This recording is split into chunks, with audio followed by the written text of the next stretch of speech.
బాగుంటుందా? ఎక్కడ పోతున్నాం మనం? ఈమెతో నేర్చుకోరు మీరు. ఏం చేయడానికి పోతున్నాం? చేజమ్మ దగ్గర.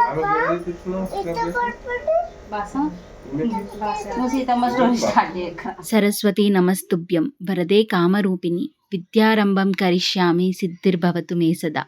హలో అందరికీ, ఏంటి పద్యం చెప్తున్నా అనుకుంటున్నారా? ముందుగా అందరూ ఎలా ఉన్నారు?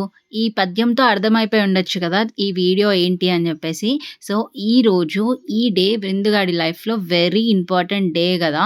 దాని ఎడ్యుకేషన్ లైఫ్ అంతా సక్సెస్ఫుల్గా జరగాలని అక్షరాభ్యాసం కోసం బాసర అయితే వెళ్తున్నాము. అండ్ ఈ రోజు చేయించడం చాలా అదృష్టం అని చెప్పుకోవాలి. ఎందుకు అంటే మేము వెళ్ళేది వసంత పంచమి రోజున, అంటే ఈ రోజు సరస్వతి మాత పుట్టినరోజు అనమాట. సో ఆమె పుట్టినరోజు చేయించడం చాలా హ్యాపీగా అనిపించింది నాకైతే. సో ఇక్కడ కావాల్సిన పూజ ఐటమ్స్ అన్నీ రెడీ చేసుకొని తీసుకొని వెళ్తున్నాం అనమాట. సో కావాల్సిన ఐటమ్స్ ఏంటి అంటే బియ్యం, పూలు, పసుపు, కుంకుమ, ఫ్రూట్స్, పంచడానికి పెన్సిల్స్ అవన్నీ. అండ్ అలాగే అక్కడ పూజ కోసం కావాల్సిన స్లేట్ అండ్ పంచడానికి స్లేట్స్ అక్కడే తీసుకుందామని అనుకున్నాను. సో ఇక్కడైతే అన్ని రెడీ చేసుకున్నాను. చిన్నది మార్నింగే లేచింది కదా, కొంచెం మూడీగా ఉంది కానీ చాలా ఎక్సైటెడ్గా ఉంది. ముందు రోజే దాన్ని ప్రిపేర్ చేసి పెట్టాను అనమాట. సో గుడికి వెళ్ళి నీకోసం పూజ చేస్తున్నాం బెట్ట అని చెప్పి. ఇంకా ఇప్పుడైతే మేము స్టార్ట్ అయిపోతున్నాము. సో దాని డ్రెస్ చూస్తున్నారా, చాలా ఆశగా కుట్టించాను నేను ఈ ఒకేషన్ కోసం. ఎక్కడ పోతున్నాం? జేజమ్మ దగ్గర. ఎందుకు జేజమ్మ దగ్గర? బుక్ తీసుకొని పోతున్నావా? చూడే సరస్వతి అమ్మవారి దగ్గర. నీ డ్రెస్ మీద ఏముందమ్మా? 250 రూపాయల ఈ డ్రెస్సులు. రూరు అయి ఉందా? ముందు 4 అక్షరాలు మింగేసినావా?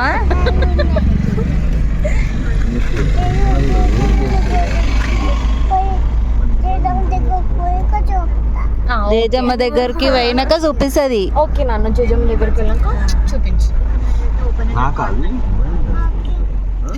సో విన్నారా అది ఎంత ఎక్సైటెడ్గా ఉంది అని. ఆల్మోస్ట్ మేము ఇప్పుడు దగ్గరలో అయితే వచ్చేసాము. ఇంకా 40 మినిట్స్ అలా ఉంటుంది ఇక్కడ నుంచి. మేము ఇక్కడ టిఫిన్ చేయడానికి అయితే ఆగినాము. అయితే ఈసారి వసంత పంచమి 2 రోజులు అయితే వచ్చింది. 2nd మధ్యాహ్నం నుంచి స్టార్ట్ అయ్యి 3rd మార్నింగ్ అయితే ఎండ్ అవుతుంది. కానీ చాలా మంది మార్నింగ్ తిథియే ఫాలో అవుతారు కాబట్టి 3rd రోజున అంటే మండే రోజు ఎక్కువ రష్ ఉంటుంది అని అనుకున్నాము. కానీ ముందు రోజు సండే రావడంతో ఫుల్ రష్ ఉండే. అండ్ చాలా మంది పిల్లలకి కూడా అక్షరాభ్యాసం అయితే చేయించారు. సో మాకు ఆల్మోస్ట్ 3.5 hours అయితే పట్టింది అక్షరాభ్యాసంకి అండ్ అలాగే దర్శనంకి వెళ్ళి రావడానికి.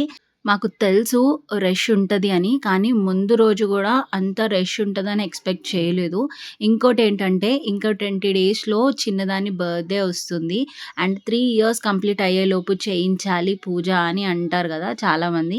అందుకే రష్ ఉంటుందని తెలిసినా కూడా బయలుదేరాము. దీనికంటే ముందు కూడా ఒక 2 to 3 times ఇలాగే ప్లాన్ చేసుకొని సమ్ ఇష్యూస్ వల్ల ఒకసారి చిన్నామకి హెల్త్ బాగాలేక అలా క్యాన్సిల్ అయింది. మేబీ ఈ రోజు కోసమే ఏమో అని అనుకున్నాను. ఇంత మంచి రోజు విద్యారంభం చేయిస్తున్నాము అంటే మంచిదే కదా. యాక్చువల్లీ వసంత పంచమి ఎందుకు ఇంత స్పెషల్ అండ్ అసలు విశిష్టత ఏంటి అని నేను మీకు చెప్తాను. చాలా మంది పెద్దలకు తెలిసి ఉంటుంది, బట్ నాకు తెలిసిన స్టోరీ నేను షార్ట్గా మీకు చెప్తాను. నేను చెప్పాను కదా వసంత పంచమి అంటే సరస్వతి మాత పుట్టినరోజు అని. అయితే అసలు అమ్మ ఎలా పుట్టింది? ఒకరోజు విష్ణుమూర్తి బ్రహ్మకి యూనివర్స్ని అంటే భూలోకంని క్రియేట్ చేయమని చెప్తారు. అప్పుడు బ్రహ్మ చెట్లు, పుట్లు, జీవులు అలా అన్నిటినీ క్రియేట్ చేస్తారనమాట.